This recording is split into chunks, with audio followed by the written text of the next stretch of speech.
Hey everyone, today I've got your Captain Marvel movie review. Marvel's first female superhero film is out, but is it truly marvelous as one would hope? So as far as the story goes, Anna Boden and Ryan Fleck direct the latest Marvel movie set in the 90s. The MCU is going back in time to introduce a new superhero that was only teased at the end of Avengers Infinity War.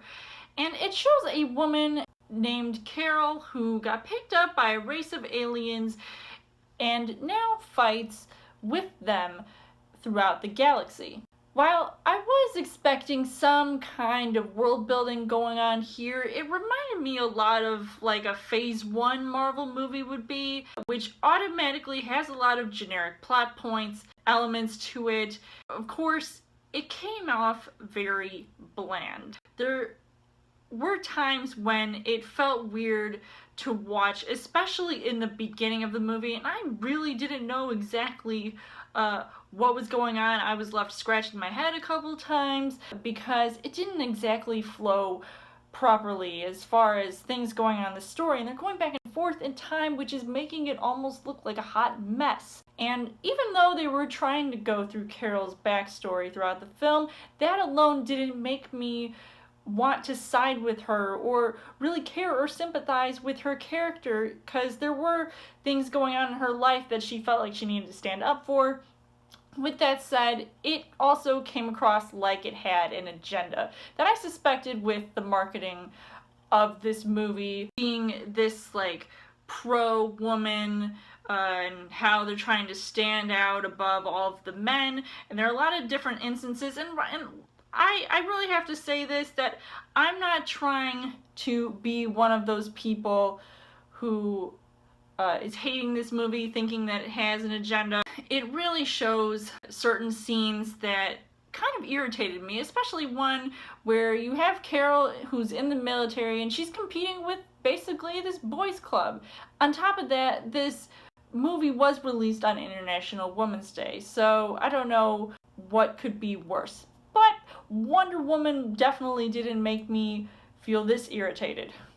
Yeah, I said it. So as far as the casting goes, you've got Brie Larson, who plays Carol Danvers, and she comes off with this persona that seems very wooden to me, and like she's trying too hard to really say what's on her mind, especially with her line delivery. It gets annoying at times to listen to, but I do like when she kicks butt, especially with the use of her powers that she gets from the aliens that she encounters. It all looked pretty cool when she was doing certain things, but sometimes her reactions were better than what she was saying. And also, if we're supposed to believe that she can pull off some of these fight scenes in the film, I feel like when she makes them look so effortless, it continues this trend that the MCU seems to have, where there's zero consequences going on with these heroes, with the exception of the recent Infinity War that came out. And boy, I hope Endgame proves to have the same thing happen like it did in Avengers Infinity War. Now, you've also got Samuel Jackson, who returns as Nick Fury, and I really like what they did with his character. Not only is he continuously hilarious in this role, and he shows that he can be just really awesome, but I love how they de-aged him, and I just thought like that all looked pretty cool. And especially also with Agent Coulson, I thought that was really nice to see as well. Jude Law was okay with his character, even though I suspected of like who he was going to turn out to be as far as what he was doing in the movie.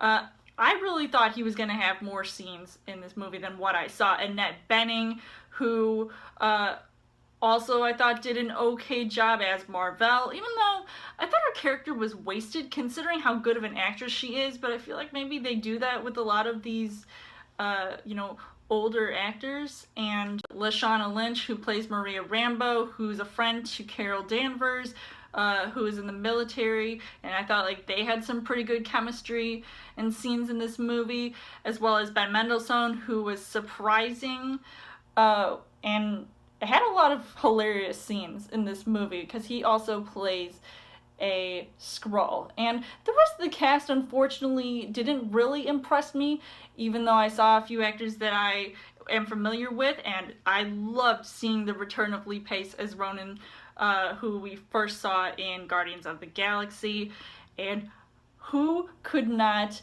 be any more excited to see Goose the cat. I mean, I'm a cat person and animal person in general, and I just thought, like, I mean, what more can you expect from seeing a cat in this movie? So the things that I liked about this movie was that the action scenes were cool some of the time, and I thought that a lot of my favorites were going to just be the ones that I saw in the trailers, which that is true, and then everything else sort of like diminished. I liked them to the point even though I knew they were coming, so I was really excited about that.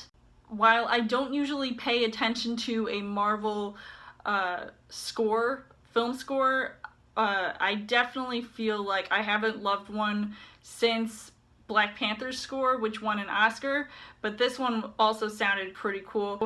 The score wasn't too bad that I thought, until they used a suggestively feminist song that just really took me out of the movie in that one moment when they used it. And the movie did look cool as far as the visuals go, but unfortunately the things that I didn't really like about this movie was that it was unfunny for most of the time, even though some characters made a few jokes here and there. It really didn't feel like a lot of effort was put in this movie other than just be yet another Marvel film to add to the current slate, which is already on phase 3.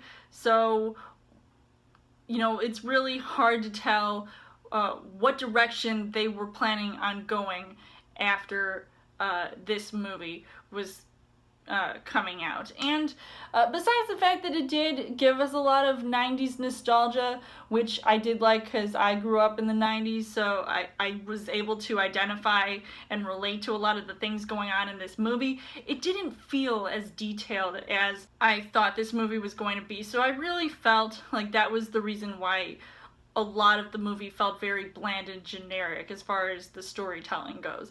So I'd be really curious to know how they're going to expand in this on this character for future films. And obviously there's a lot to expect in the future of the Marvel Universe, so there's definitely a lot at stake, and a lot that they were trying to do with this movie that just felt sort of like unnecessarily overexposed. So overall, I would say that Captain Marvel, really, I didn't come into this movie with any high expectations, and thank God I didn't, because it really wasn't my favorite Marvel movie, and it really didn't impress me in the long run. So I'm really on the fence about recommending it to you guys. I know there's a lot of hate, like I said, going on with this movie already, and I know that some people will be on the fence about this, and if you like it, good. If you don't, you know, whatever, doesn't matter. Everybody should have the right to their own opinion, and this was mine. So I would give this 2.5 hearts on the heart rate scale. So let me know in the comments what you guys thought of Captain Marvel. And as always, you guys can subscribe to my channel. I've got more movie reviews, movie updates. Come back every week for a Chill Thursday video. You guys can also like me on Facebook and follow me on Twitter. And I will see you guys